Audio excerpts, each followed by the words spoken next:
Hello दोस्तों, welcome to नेक्सोरा study. यहाँ मैं प्रकाश शर्मा आपको पढ़ाता हूँ क्लास 11 की फिजिक्स। और आज हमारा यूनिट एंड मेजरमेंट का लेक्चर नंबर 3 है, जहाँ पे हम लोग टोटल 55 क्वेश्चंस करने वाले हैं।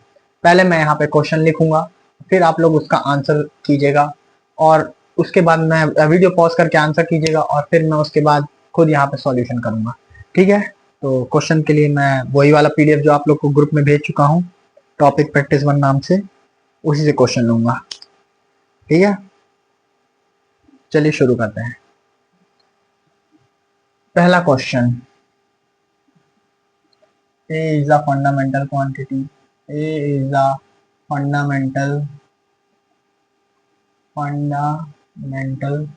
क्वांटिटी।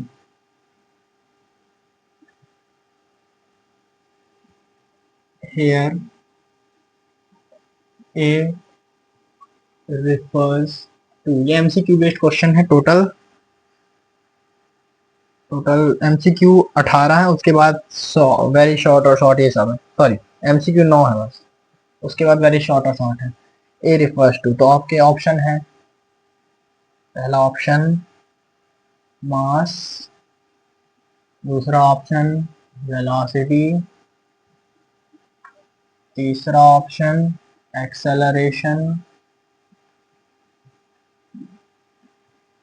और डी लीनियर मोमेंटम।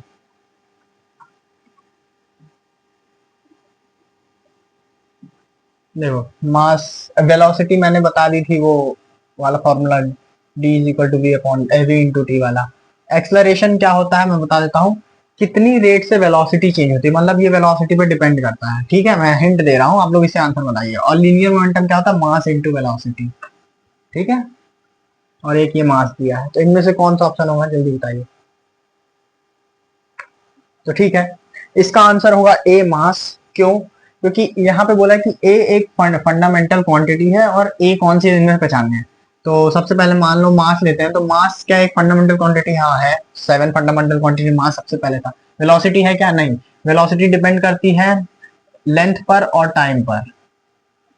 ठीक है, तो वेलोसिटी लेंथ और टाइम पे डिपेंड करती थी, एक डिराइव्ड क्वांटिटी हुई, फंडामेंटल थोड़ी हुई, इसलिए ये नहीं होगा।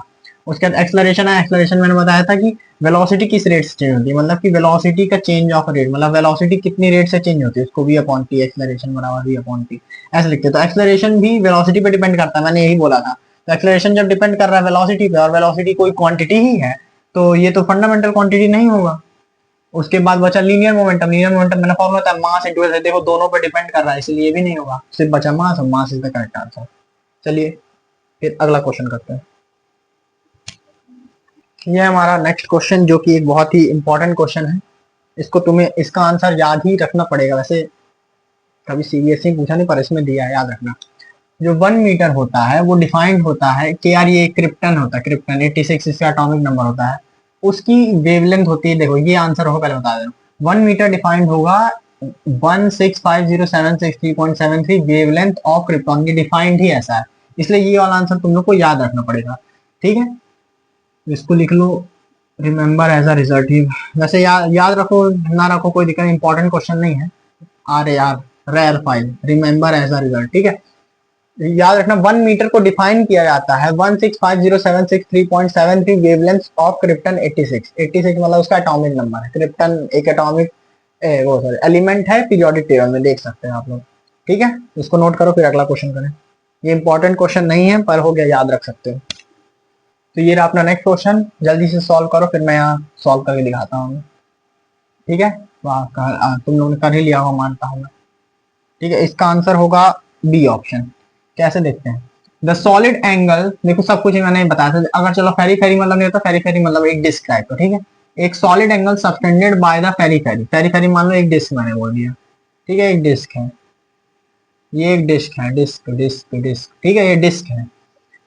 एरिया इसका ए बोलता हूं, ए बराबर 1 सेंटीमीटर स्क्वायर। ठीक है, at a point situated, solid angle function at a point situated symmetrically at a distance of 5 centimetre, मतलब बोल रहा है इस एरिया से सिमेट्रिकल डिस्टेंस 5 सेंटीमीटर की एक पॉइंट है, मतलब ये कोई पॉइंट है जो इस एरिया से सिमेट्रिकली डिस्टेंस, मतलब हर एक पॉइंट, अगर इस एरिया पे पॉइंट लेते जाएंगे और उसको यहाँ से कनेक्ट करेंगे तो 5 सेंटीमीटर की दूरी होगी। आप सोचोगे कि ये लेंथ तो ज्यादा बड़ी होगी अगर मैं सेंटर से कनेक्ट करूंगा। तो ये एरिया देखो बहुत सा छोटा है, 1 सेंटीमीटर स्क्वायर बहुत छोटा होता है, इसलिए लगभग इतू सा होगा, इस पॉइंट के आगे इतू सा होगा। अब इतू से के लिए साइड साइड का चेक करो, लगभग 5 सेंटीमीटर वही। तो मैं इसको भी 5 सेंटीमीटर बोल सकता हूँ और इसको भी बोल सकता हूँ 5 सेंटीमीटर। है नहीं, मतलब थोड़ा सा फर्क होगा लेकिन उससे कोई मतलब नहीं है। ठीक है, ये हो गया। अब याद करो कल मैंने एक स्फीयर बनाया था, कल नहीं मतलब परसों वाले पिछले वाले लेक्चर में मैंने एक स्फीयर बनाया था। स्फीयर के सरफेस से सबटेंड करता था यहाँ पे एंगल थीटा, तो उसका फॉर्मूला होता था थीटा बराबर d A upon r square. D A क्या होता था, छोटा सा एरिया, छोटा सा एरिया कितना है 1 सेंटीमीटर स्क्वायर। आर क्या है यहाँ पे 5 सेंटीमीटर, उसका स्क्वायर करना तो 5 का स्क्वायर और सेंटीमीटर का स्क्वायर। सेंटीमीटर स्क्वायर से सेंटीमीटर स्क्वायर कट गया। और इसकी यूनिट क्या होती है सॉलिड एंगल की, स्टेरेडियन यानी एस आर। 1/25 S R. 1/25 कितना होता है 0.04 स्टेरेडियन, डिवाइड कर लेना। तो 4 इसी को हम लोग लिख सकते हैं 4 इंटू 10⁻²। ठीक है, 10⁻²का मतलब क्या है, अरे इसका मतलब क्या है देखो 4/100 यही है। इसका मतलब क्या हुआ 4/10⁻²। और जब पावर डिनोमिनेटर से न्यूमरेटर में जाता है तो माइनस की हो जाती है, तो वही 4 इंटू 10⁻²। और steradian unit B is the correct answer. ठीक है, नोट करो। तो ये अपना next question, which of the following is not a physical quantity. तो इनमें से कौन सी ऐसी, इन ऑप्शंस में से ऐसा कौन सा जो फिजिकल क्वांटिटी नहीं है। देखो पेपर में हमेशा जब ये नॉट ट्रू, ऐसे बहुत सारे स्टेटमेंट है, बहुत आगे जाके आने वाला है। नॉट हमेशा याद रखना, नॉट लिखा है, नॉट ट्रू लिखा है, इज नॉट लिखा है, नहीं तो इससे आंसर अपना गलत हो जाता है। ठीक है, नॉट अ फिजिकल क्वांटिटी। तो देखो टाइम, टाइम एक फंडामेंटल फिजिकल क्वांटिटी होती है, बता चुके हैं, तो ये तो नहीं होगा। मतलब ये फिजिकल क्वांटिटी होगी लेकिन इसका आंसर नहीं होगा क्योंकि ये नॉट अ फिजिकल क्वांटिटी चाहिए। इम्पल्स, इम्पल्स बता देता हूँ क्या होता है। चलो मान तुमको इम्पल्स समझा ही देता हूँ। मान लो ये तुम्हारे घर की छत है, ठीक है, या फिर किसी का हाथ, हाँ मान लो ये किसी के हाथ से, या फिर हाँ एक छत से एक रोप बंधी है, ये इस रोप में एक ब्लॉक टंगा है, ठीक है 2 kg का, 2 kg का 3 kg जो भी है। अब मैं आया यहाँ से, ये हाथ लेके और इसको हल्का से ठप से मारा, तो यहाँ मैंने हल्का से ठप से मारा ना, तो उसकी वजह से इसमें झटका लगेगा। इसी को देने को बोलते हैं इम्पल्स। ठीक है, ठीक है, अगर मैं यहाँ से झटका मारूं तो उसको बोलते हैं इम्पल्स, जर्क नहीं बोलते उसको।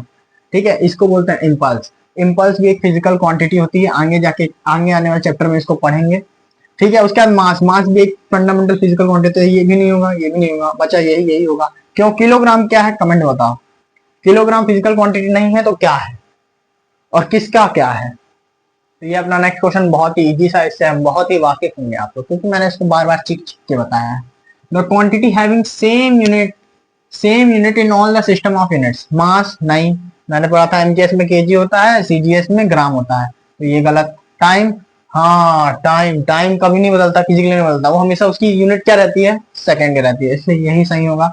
लेंथ 9 मीटर होता है, सेंटीमीटर मिलीमीटर। हाँ, टेम्परेचर वैसे यहाँ थर्मोडायनेमिक टेम्परेचर लिखा होना चाहिए था। ठीक है, टेम्परेचर केल्विन सेल्सियस फ़ारेनहाइट अलग अलग सिस्टम में होता है। ठीक है, तो time is the correct answer for this. बहुत ही इजी क्वेश्चन था, नोट कर लो।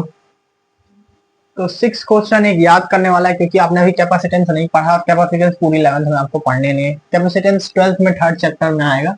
कैपेसिटेंस कुछ नहीं है, जैसे ये कैपेसिटर लिखा है ना, कैपेसिटर इसकी जितना इसमें कितना अमाउंट वो कंटेन कर सकता है, कितना कर सकता है, उसी कैपेसिटेंस बोलते हैं। इसका फॉर्मूला होता है Q बराबर CV, जिसमें C कैपेसिटेंस होता है। ठीक है, तो C यहाँ से देखो, मैं वो डायमेंशनल फॉर्मूला, वो सॉरी यूनिट निकालना मैं सिखा दूंगा कैसे की जाती है, यहाँ पे जान लो अगर थोड़ा बहुत भी आता हो कि C बराबर Q अपॉन V होता। Q यहाँ पे चार्ज होता है और V यहाँ पे वोल्टेज होता है। चार्ज की यूनिट शायद आपको याद हो 9th में पढ़ा है, कूलम होती है, जिसको C से लिखते हैं।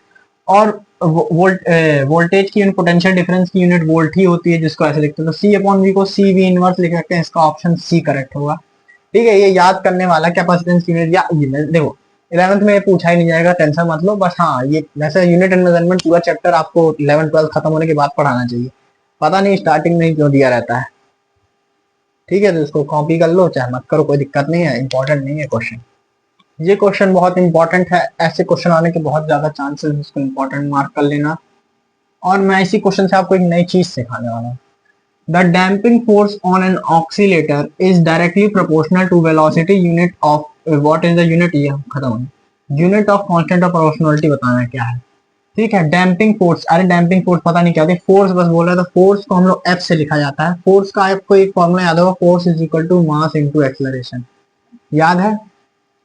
ठीक है, force on oscillator is directly proportional, मतलब ये डायरेक्टली प्रोपोर्शनल है किसके, टू द वेलोसिटी, वेलोसिटी के, वेलोसिटी को v से लिखते हैं। तो याद रखो जब प्रोपोर्शनलिटी हटता है तो क्या आता है, कांस्टेंट आता है, तो मैंने उसको बोल दिया के v।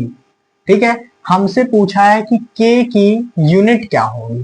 ठीक है, के, यहां से हम लोग के की वैल्यू निकाल लेते हैं। ठीक है, के बराबर एफ अपॉन वी आएगा। ठीक है, फोर्स क्या होता है, फोर्स की यूनिट, अच्छा देखो क्या करना तुमको, जब भी कोई यूनिट पूछा है किसी का तो उसका कोई भी फॉर्मूला याद करो। ठीक है, अगर किसी भी फिजिकल क्वांटिटी का यूनिट पूछा जाए या किसी भी चीज की यूनिट पूछी जाए तो उस वो किस फॉर्मूले में, उसको याद करो। हाँ, याद होना चाहिए उसके भी साथ, जैसे कि इसमें एफ और वी के टर्म्स में ले आया मैंने, के को एफ और वी के टर्म्स में ले आया। मान लो कि मुझसे एफ की ही पूछा गया होता तो मैं एफ देखो के और वी के टर्म्स में ले आया, तो वहां के और वी की दिया होता। ठीक है, ले आया, अब उसके बाद इनकी यूनिट लिखो और फिर काटा पीटी कर दो। कैसे, फोर्स की यूनिट क्या होती है, बोलेंगे न्यूटन, नहीं न्यूटन, न्यूटन तो ठीक है, न्यूटन भी होती है, न्यूटन को हम लोग क्या बोलते हैं, KG metre per second square. ठीक है, मतलब ये अपॉन सेकेंड स्क्वायर लिखा है।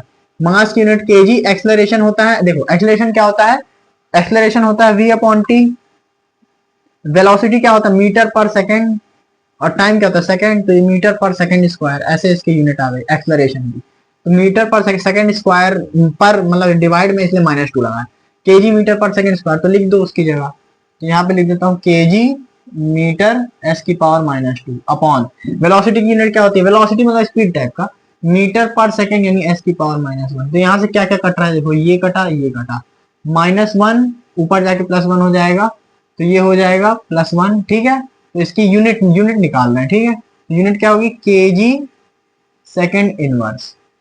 ठीक है, कौन सा ऑप्शन है देख लो, यहाँ ऑप्शन 1 नहीं लिखा तो जगह नहीं थी, तो ऑप्शन सी है केजी सेकंड इनवर्स, ये सी ऑप्शन करेक्ट है अपना, उसी टॉपिक प्रैक्टिस 1 में। तो देखो मैं वापस एक बार क्लियर कर देता हूँ कैसे यूनिट निकालते हैं। तो ऐसे क्वेश्चन तो पहले आएंगे, जान लो कि किसी का किसी से रिलेशन दे दिया होगा, फिर उसके बाद उसमें प्रोपोर्शनैलिटी का वो पूछेगा यूनिट, या फिर किसी का इनमें से ही पूछ सकता है।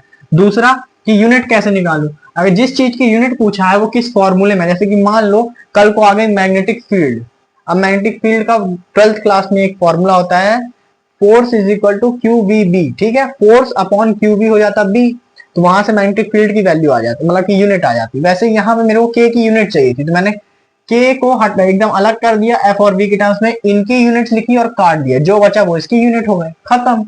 ऐसे यूनिट्स निकालते, बहुत इजी है। ठीक है, नोट करो। अगला क्वेश्चन भी बहुत इजी है, बस आपको पता होना चाहिए कि फर्मी क्या है। देखो, फर्मी एक लेंथ की यूनिट होती है और 1 फर्मी मीटर, ठीक है, बराबर होता है 10 की पावर -15 मीटर के। ठीक है, तुमको क्या चाहिए, कितनी फर्मी है 1 मीटर में। तो मैंने ये याद है वो सबसे पहला एग्जांपल जो हम लोग किया था, उसमें बताया था जब भी कोई किसी एक चीज में कितनी क्वांटिटी में नापना है तो कुछ नहीं, वहां पे 1 बना देना।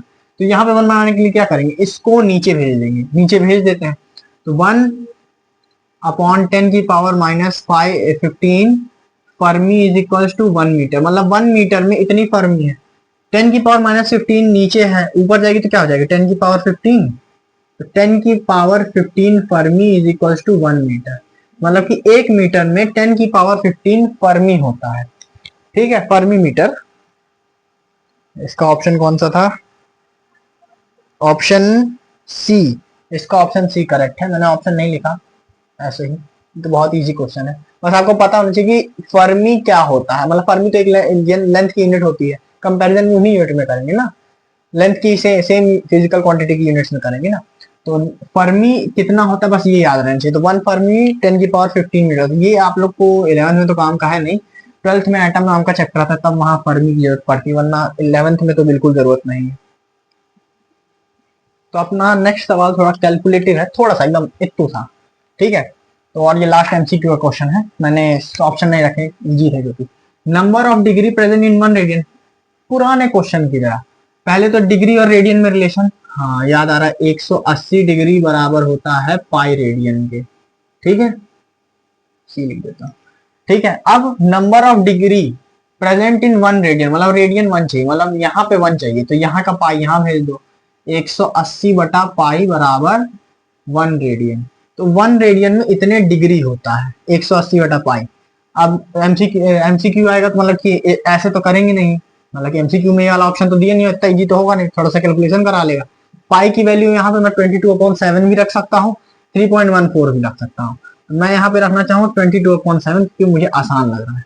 ठीक है, तो 180 बटा 22/7, तो 7 यहाँ नीचे है तो यहाँ सीधे मल्टीप्लाई में लाएंगे। 11 से कटेगा, ये 90 से कटेगा। ठीक है, 11 की टेबल में 8 बार में 88 आता, पॉइंट होता, देखो दिमाग में कर रहा हूँ, 88 आता, पॉइंट होता, फिर 2 बचता, पॉइंट देता तो 20 बन जाता 2 का, फिर 1 से होता। ठीक है, लगभग 2 डेसिमल तक निकाल लेते, 1 से होता तो 11 आता, 9 बचता, फिर 90 होता, 8 करते ताकि 88 आता, तो 8.18 हो जाएगा और 11 से पूरा कट जाएगा, लगभग इतने में कटेगा। फिर इसको इससे मल्टीप्लाई कर दिया तो 8.18 इंटू 7 कर लो, 7 8 जा 56, 5 कैरी, 7 1 7 1 5 12 1 कैरी, 56 1 57, ये आ गया 2.57.26। तो इसका आंसर नियरली आ रहा है 57.26। एमसीक्यू में शायद 57.3 दिया है। 57.3, हाँ डिग्री लगाना मैं भूल गया, ऐसे मत भूलना, रेडियन नहीं ये डिग्री है। ठीक है, फिर सॉरी यहाँ 6 लिखना है। हाँ ये, या फिर इसको नियरली इक्वल ऐसे बोल सकते हैं 57.3, जो सबसे आस पास का लग रहा हो ना उसी में टिक मार दिया करो, चाहे राउंड ऑफ कर दिया करो। ठीक है, तो नोट करो, लास्ट एमसीक्यू था, इसके शॉर्ट आंसर है, इसको सट्ट सट्ट सॉल्व करेंगे। तो ये है अपना 10th नंबर क्वेश्चन, चलो इसको भी जल्दी सॉल्व करते हैं। क्वेश्चन वो पूछ क्या रहा है, is it possible to have length and velocity both as fundamental quantities, और अगर है तो क्यों और नहीं है तो क्यों। तो क्या ये पॉसिबल है कि लेंथ और वेलोसिटी साथ में, एंड लिखा है और लिखा होता तो अलग बात होती, एंड लिखा मतलब दोनों साथ में फंडामेंटल होनी चाहिए। चलो लेंथ तो फंडामेंटल होती है, देखो लेंथ तो फंडामेंटल होती है लेकिन वेलोसिटी नहीं होती है। लेंथ और वेलोसिटी लिखा होता तो आंसर सही होता, लेकिन एंड लिखा है इसलिए आंसर नो होगा। तो इसका आंसर लिखते हैं no, because length is fundamental quantity but velocity मैंने उस दिन बताया था, वेलोसिटी स्पीड की तरह होती है मीटर पर सेकेंड, तो वो लेंथ और उस पे टाइम पे डिपेंड करती है। तो velocity is not F Q, ये एक डिराइव फिजिकल, एक डिराइव क्वांटिटी होती है वेलोसिटी, इसलिए कॉपी कर लो।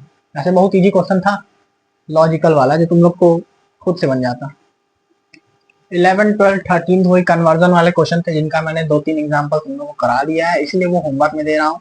14th नंबर मैंने अभी थोड़ी देर पहले डिस्कस किया था, बस उसमें नाम अच्छे से नहीं बताया था।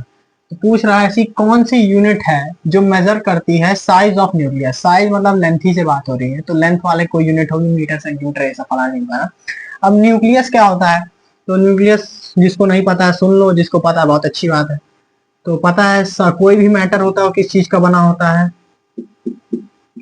एटम्स का। डाल्टन एटॉमिक थ्योरी याद करो, 10th में पढ़े हो, 9th में पढ़े हो। ठीक है, एटम्स का, और एटम्स में क्या होता है, एटम्स कैसा होता है, ऐसे वो बना रहता है, उसके आसपास रदरफोर्ड का मॉडल थोड़ा बहुत याद होता है। ये न्यूक्लियस होता है, बीच में से प्रोटॉन और न्यूट्रॉन होता है। तो ये न्यूक्लियस जो होता है कितने छोटे साइज का होता है, इसलिए हम लोग इसमें लेंथ का जो ऑर्डर होता है, लेंथ नापने का ऑर्डर, लेंथ का ऑर्डर नियरली 10⁻⁻15 मीटर के आसपास होता है। ठीक है, और इसी को बोलते हैं 1 फर्मी मीटर, जो अभी थोड़ी देर पहले हम लोग डिस्कस किया 1 फर्मी में कितने मीटर होते हैं। ठीक है, मैंने बोला भी था एटम न्यूक्लियर वाले चैप्टर में फर्मी ज्यादा यूज होता है, तो ये है इसका आंसर कि ऐसे ये यूनिट फर्मी यूज होती है, मैंने बता भी दिया था, लिख लो कॉपी कर लो, फिर अगला क्वेश्चन करें। हमारा नेक्स्ट क्वेश्चन थोड़ा कंफ्यूजन वाला है, मतलब देख के इसमें कंफ्यूजन होती है, पर जो चीज मैंने अभी तक बताई है उन्हीं में से क्वेश्चन है। एन का मतलब न्यूटन होता है, इतना जान लो। चलो देखो, तो सबसे पूछ रहा है इन तीनों के बीच डिफरेंस क्या है, तो ये एन मीटर लिखा है, एन एम, देखो लास्ट में एम लिखा है, तो लास्ट में हमेशा यूनिट होती है, याद रखो, लास्ट में हमेशा जो बेस यूनिट होती है वही होती है, मतलब कि जो यूनिट सबसे ज्यादा माननी है, ठीक है। वरना इसको भी तो मीटर न्यूटन बोल सकते थे, लेकिन ये न्यूटन मीटर एंड में लिया, ठीक है। सुनो, जैसे एम दिया है तो ये मीटर माना जाएगा, और एन एन याद रखो किसका साइन था, नैनोमीटर का। तो 1 nm कितना होता है, 1 नैनोमीटर, यानी 10⁻⁹ मीटर, मैंने सब बताया। फिर एम एन लिखा है, एम एन मतलब मिली न्यूटन, याद रखो मिली का साइन है स्मॉल एम, ठीक है। तो 1 mn मतलब होता है मिली, मिली यानी 10⁻⁻3, याद रखो, और न्यूटन, ये हो गया। अब ये न्यूटन मीटर, और 1 न्यूटन मीटर क्या होता है, अरे यूनिट होती है नॉर्मल, ये न्यूटन मीटर लिखा हुआ है, एक यूनिट होती है वर्क की, इसको जूल बोलते हैं, ठीक है। चलो मैं याद दिला देता हूँ कैसे। याद हम लोग पढ़े थे फोर्स, मतलब हम लोग नहीं पढ़े, तुम लोग पढ़े थे 10th में, 9th में पढ़े थे फोर्स, और बोले थे कि फोर्स इनटू अगर मैं डिस्टेंस कर देता हूँ तो वर्क आ जाता है, वर्क डन आ जाता है, और उसकी यूनिट याद है जूल हुआ करती थी। तो वही तो लिखा कि फोर्स यानी न्यूटन, डिस्टेंस यानी मीटर, न्यूटन मीटर, यही तो जूल होता है, ठीक है। कॉपी मारो।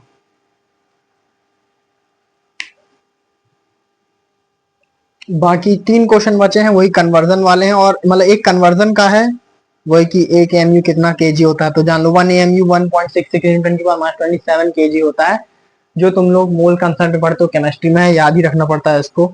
उसका डिफाइन 1 बार, और ह्यूमन हार्ट जो एक इनबिल्ट क्लॉक है, क्योंकि रेगुलर रेट से हार्ट बीट सुने हो ना, कि तुम्हारी हार्ट बीट्स नापी जाती है तो रेगुलर रेट से ही बीट करता है, इसीलिए उसको एक क्लॉक की तरह बोल दिया जाता है, मतलब ऐसा बोल दिया जाता है। तो हम लोग अब शॉर्ट आंसर में चलते हैं। Question number 19, express an acceleration of 10 metre per second in kilometre per hour. काम करता हूँ मैं क्वेश्चन नहीं लिखता हूँ, क्वेश्चन बहुत टाइम वेस्ट हो रहा है, मैं सीधे आंसर करते जाता हूँ, तुम लोग क्वेश्चन देख लेना पीडीएफ से, ठीक है। Express an acceleration of 10 metre per second square in kilometre per hour, मतलब कि इसने बोला है कि 10 metre per second square convert करना है, कुछ होगा पता नहीं कितना, किलोमीटर पर आवर स्क्वायर में, ठीक है। तो मैं यहाँ पे तुम लोग को वही वाले लड्डू कंसेप्ट जो मैंने बताया था लेक्चर नंबर 2 में, वो बता, लेक्चर नंबर 1 में वो बता रहा हूँ। याद है N1U1 बराबर N2U2, ठीक है। आज इसका यूज करना सिखाता हूँ। N1 यानी इसका N1, ये N1 है, ये U1 है, ये यहाँ पे N2 होगा जो नहीं पता है, और U2 सब दिया है, तो N2 की वैल्यू निकल जाएगी आराम से, N2 ही तो निकालना है तुमको, ठीक है। तो N1 की जगह यहाँ पे लिखते हो 10, ठीक है, metre per second square is equal to, मान लेते हैं N2 की वैल्यू है x, और U2 क्या है, किलोमीटर पर आवर स्क्वायर। अब देखो हमेशा याद रखना, बड़े से छोटी क्वांटिटी में कन्वर्ट कर देना। आप सोचो किलोमीटर को मैं यहाँ मीटर में कन्वर्ट कर दूं, यहाँ से मीटर मीटर कट जाएगा, और आवर को सेकंड में कर दूं तो यहाँ से सेकंड कट जाएगा। तो मैं अब इस बड़ी यूनिट को छोटी यूनिट में कन्वर्ट कर देता हूँ, ठीक है। तो 10 मीटर पर सेकेंड स्क्वायर, ऐसे भी लिख सकते हैं, इक्वल टू x। 1 किलोमीटर कितने मीटर होता है, 1000 मीटर, तो 1 किलोमीटर की जगह मैं 1000 मीटर लिख दिया। 1 आवर कितने सेकंड होता है, 1 आवर कितने सेकंड होता है, 1 आवर में 60 मिनट होते हैं, और 1 मिनट में 60 सेकंड होते हैं, तो 1 आवर कितने सेकंड हो जाएगा, 60 × 60 सेकंड्स, ठीक है। तो 1 आवर की जगह 60 × 60 सेकंड, लेकिन यहाँ आवर का स्क्वायर लिखा है, तो 60 × 60 का स्क्वायर और सेकंड स्क्वायर, यही होगा। अब देखो मीटर से मीटर कट गया, सेकंड स्क्वायर से सेकंड स्क्वायर कट गया, एक जीरो से यहाँ एक जीरो उड़ा देता हूँ। अब x को अकेला कर दो, मतलब ये सब उधर भेज दो, तो जो डिवाइड में है वो मल्टीप्लाई में चला जाएगा। दिस इंप्लाइज x बराबर, ये डिवाइड में था मल्टीप्लाई में चला गया, 60 × 60 कितना होता है, 3600 का स्क्वायर, अपॉन ये क्या कितना है, 100 है, 100 मल्टीप्लाई में तो क्या होगा, डिवाइड में चला जाएगा, ये कितना होगा 36 × 36 × 100 का स्क्वायर से एक 100 उड़ा दिए तो 100 बचा। 36 × 36 कितना होता है, 36 का स्क्वायर निकाल दो, 2 3 6 6 के 2 3 के 6 6 6 के 36 6 9 1296 होता है। इसको लिख सकते हैं 1296 और 00 जी, ये आ गया तुम्हारा आंसर, ठीक है। हाँ देख लो, इतने किलोमीटर पर आवर स्क्वायर होगा। चाहे तो मैं चेक कर लेता हूँ पहले, देखो कैलकुलेशन वाला सवाल है, बस तुम्हारी फिजिक्स नहीं खत्म हो गई कि तुमको कौन सा फॉर्मूला लगाना था, मैं पहले बोलते कन्वर्जन वाला सवाल में लगाना। अब समझ गए कैसे सवालों में। हाँ, इसको और दूसरे तरीके से भी लिख सकते हैं, मतलब वो 10 की पावर बोले थे ना, abbreviation in the power of tens वाला जो टॉपिक पढ़ाए थे, तो इसको 10 की पावर में लिखना है। तो अगर 10 की पावर में लिखना है, सॉरी, तो तुमको कुछ नहीं, यहाँ पे पॉइंट लाना है। तो यहाँ पे पॉइंट लाने के लिए कितना गायब की हो, 1 2 3 4 5 पॉइंट यहाँ पे है, अभी मान लो यहाँ पे है, तुमको लाना कितना, 5 आएंगे, तो इसको लिख सकते हो 1.296, 0 0 कोई अनमोल नहीं, कितना आ गया 5, तो इंटू 10 की पावर 5, खत्म। यही है तुम्हारा आंसर, चेक कर लो आ गया भैया। हाँ ये रहा क्वेश्चन नंबर 19, एक्सप्रेस कर दिया, कॉपी कर लो। समझना है, एक और बार बैक करके देखना, समझ आ जाएगा अच्छे से। ऐसे बहुत क्वेश्चन, यही क्वेश्चन आना होता है, N1 U1 बराबर N2 U2 वाले क्वेश्चन आएंगे, सॉल्व कर लो। ये डिग्री रेडियन वाले भी इसी से होते हैं। क्वेश्चन नंबर 20 पूछ रहा है कि 1 एस्ट्रोनॉमिकल यूनिट और आर्मस्ट्रांग में क्या ये सेम यूनिट होती है, तो नहीं होती है। ठीक है, एस्ट्रोनॉमिकल यूनिट 1.5 × 10 की पावर 11 मीटर होती है, और आर्मस्ट्रांग होती है 10 की पावर -10 मीटर, तो ये दोनों सेम यूनिट नहीं है, तो इसका आंसर सीधा नो होगा, तो इसको लिखाने की जरूरत नहीं है। अगला क्वेश्चन बढ़ते हैं, वो भी यही N1 U1 बराबर N2 U2 वाला है। देखो इस पे इतनी प्रैक्टिस करना, क्योंकि इससे पक्का क्वेश्चन आएगा, समझ रहे हो। 21 नंबर है, पूछ रहा है 1 लाइट ईयर कितने गीगामीटर के बराबर होता है।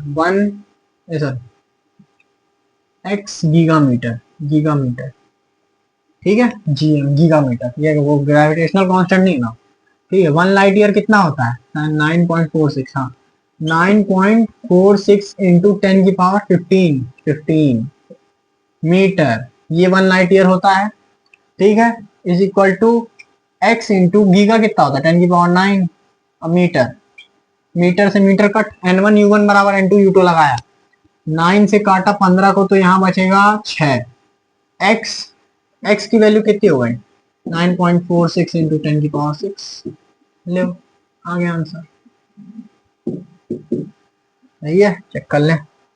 बहुत ऊपर चले गए, बहुत नीचे आ गए थे। यही है, तो 1 light year is equal to 9.46 into 10 की power 6 gigametre, note it. Question number 22 है, if velocity of light is taken as the unit of velocity, मतलब वेलोसिटी ऑफ लाइट जो है वो वेलोसिटी की यूनिट की तरह यूज होने लगी, and year as the unit of time, और ईयर को टाइम की यूनिट मान लगे, तो अब यूनिट ऑफ लेंथ क्या होगा। चलो देखो, सबसे पहली बात, यूनिट ऑफ हाँ वेलोसिटी क्या होता है, पहले देखो, लेंथ अपॉन टाइम, ये होता है।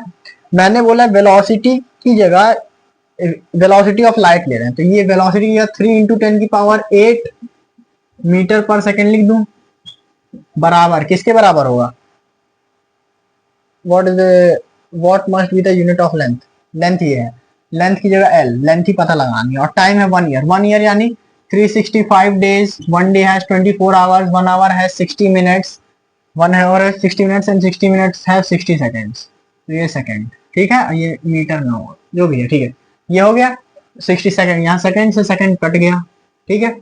अब ये एल की वैल्यू लानी थी, तो एल को उधर भेज दिया, तो ये हो गया 3, एल को मतलब सॉरी, ये जो एल को अकेला करना है तो नीचे वाली सब ऊपर, 3 इंटू 10 की power 8 into 365 into 24 into 60 into 60 metre, ये होगा एल की वैल्यू, ठीक है। इसको कैलकुलेट करो, इसका कैलकुलेशन शायद 1 लाइट ईयर आता है, मतलब कि वही 1 लाइट ईयर की वैल्यू आती है। देखें, चेक करें, चेक कर, हाँ सही बात मैंने, 9.45 इंटू 10 की पावर 15 आती है मीटर, मतलब ये मीटर यहाँ लगा दिया, तो यही होती है 1 लाइट ईयर, यही अपना आंसर है कि लेंथ की यूनिट को फिर 1 लाइट ईयर मानना पड़ेगा। अगर वेलोसिटी ऑफ लाइट को वेलोसिटी की यूनिट मानना हो, और 1 ईयर को टाइम की यूनिट, यहाँ पता है ना ये ऐसे कैसे आया, 1 ईयर में कितने डेज होता है, 365 डेज होता है। देखो यहाँ पे सेकंड आ रहा था, मीटर पर सेकंड, यहाँ पे सेकंड लाना है, तो 1 ईयर में कितने, 1 ईयर लिखना था यहाँ पे टाइम, तो 1 ईयर में कितने डेज होते हैं, 365 डेज, हर एक डे में 24 आवर होता है, और हर एक आवर में 60 मिनट होता है, और हर एक मिनट में 60 सेकंड होता है, फिर जाके ना सेकंड पहुंचेगा। फिर इसका सेकंड काटा, इसको उधर भेजा, एल की यूनिट मीटर में आ रही है, इतने मीटर, जो कि लगभग 1 लाइट ईयर के बराबर होता है, इसलिए अब लाइट की यूनिट को हम लोग, लेंथ की यूनिट को हम लोग को 1 लाइट ईयर लेना पड़ेगा। चलो कॉपी मारो। हमारा अगला क्वेश्चन है, how many metric tons are there in a teragram. देखो 1 टेराग्राम जो होता है वो बराबर होता है 10 की पावर 12 ग्राम के। ठीक है, टेरा यानी 10 की पावर 12 और ग्राम माने ग्राम। फिर वो पूछ रहा है कि 1 टेराग्राम, सॉरी पहले देख लो, metric tons are there in a teragram. एक टेराग्राम में कितने मैट्रिक टन्स होते हैं। अब मैट्रिक टन कितना होता है, तो 1 मैट्रिक टन होता है, ये लिख लेना, ये थोड़ा इंपॉर्टेंट है। मैट्रिक टन मैंने नहीं बताया, टेराग्राम तो बच्चे, और टेरा मैंने बता दिया है, शायद बताया था उस टेबल में दिया है। मैट्रिक टन माने 10 की पावर 3 केजी होता है, और 1 केजी में कितने किलो होते हैं, मतलब कितने ग्राम होते हैं, 1000 यानी 10 की पावर 3 इंटू 10 की पावर 3 ग्राम। ठीक है, अब कर देते हैं N1U1 बराबर N2U2।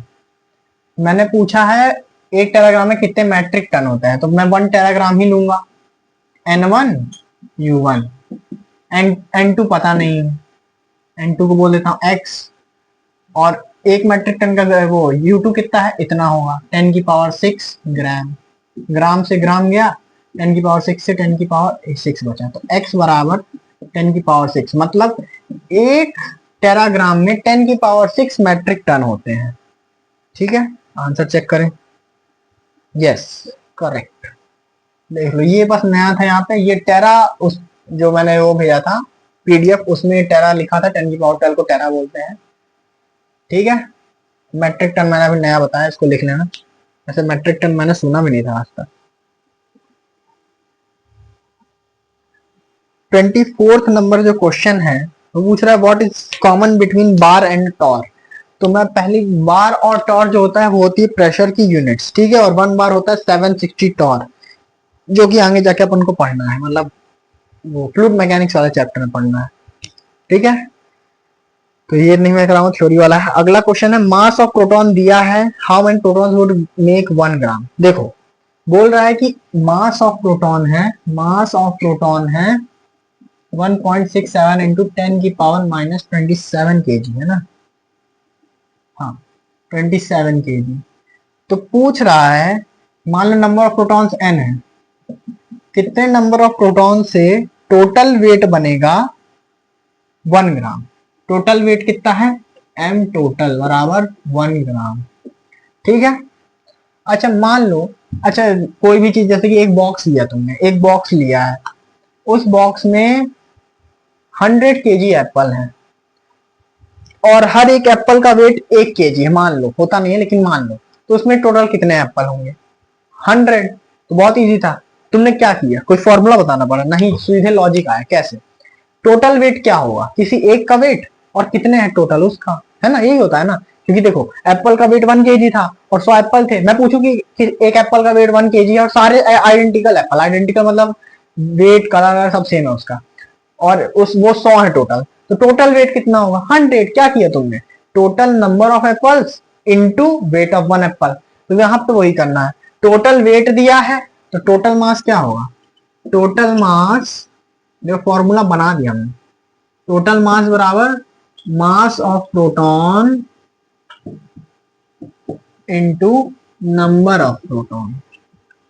यहां से फॉर्मूला इसके हिसाब से, mt बराबर mass of proton mp into np। समझ आया, फॉर्मूला कुछ याद करने का, लॉजिक वाला है। टोटल मास कितना है 1 ग्राम, सब ग्राम में ले आना इधर, मतलब इधर पूरा ग्राम से।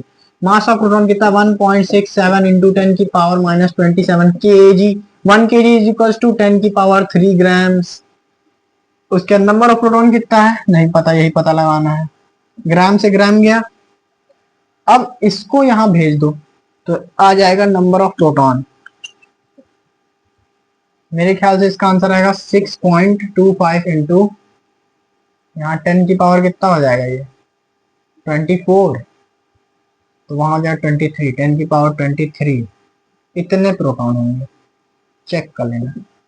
ये वैल्यू उसमें भी आते हैं, इलेक्ट्रॉन का चार्ज आज कुछ ऐसे रहता है 1.66, देखें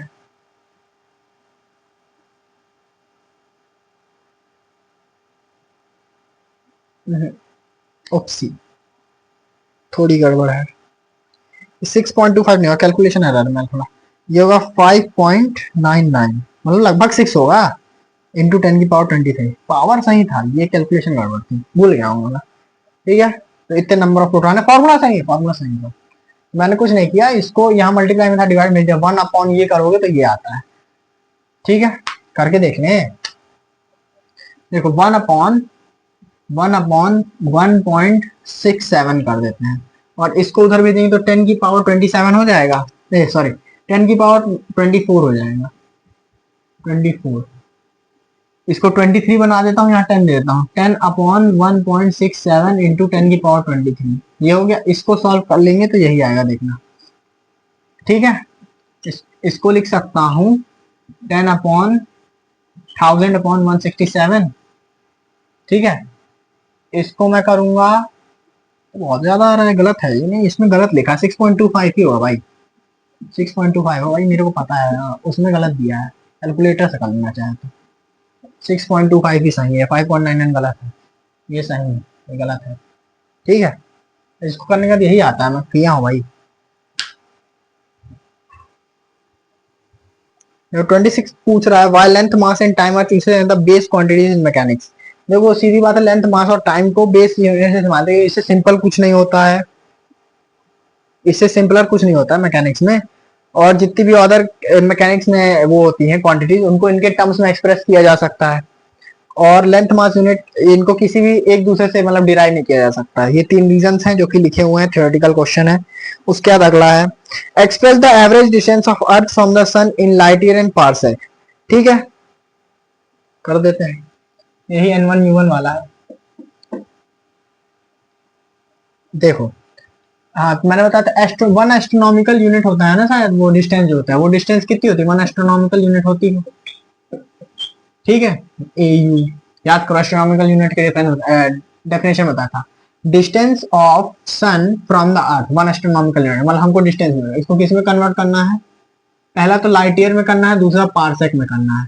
तो चलो 1 AU कितने मीटर होता है, 1.496 इंटू 10⁻11।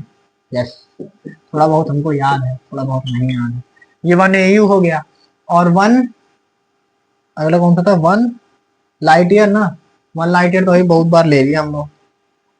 1 लाइट ईयर कितना होता है, 1 लाइट ईयर कितना होता है, 9.46 इंटू 10⁻15 मीटर, और 1 पारसेक कितना होता है, 3.08 इंटू 10⁻16 मीटर, ये होता है। अब कुछ नहीं करना, मैं तुमको बता देता हूँ, कर लेना। N1U1 बराबर N2U2 लगाना इन दोनों में, तो यहाँ से तुमको मिल जाएगा कि एक कितने लाइट ईयर होंगे, और यहाँ से पारसेक मिल जाएगा। तो लाइट ईयर है 1.58 इंटू 10⁻⁵, कैलकुलेशन करना है भाई, मैथ्स पूरा। और पारसेक में 4.86 इंटू 10⁻⁶। ठीक है,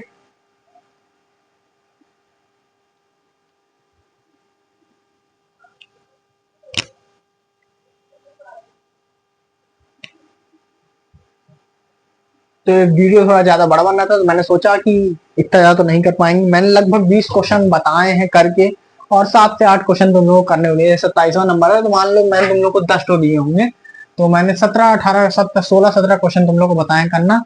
अब ये इसका दूसरे पार्ट में मैं पूरे मतलब 55 टोटल 55 क्वेश्चन थे, अगला वो करा दूंगा। उसके बाद हम लोग अन्य टॉपिक में पढ़ेंगे, सिग्निफिकेंट फिगर्स और ये सब। तो चलिए फिर अगले लेक्चर में मिलते हैं, तब तक के लिए थैंक यू और गुड बाय। 2-3 दिन में वापस मैं एक और लेक्चर अपलोड करूंगा। Thank you for joining Nexora studies.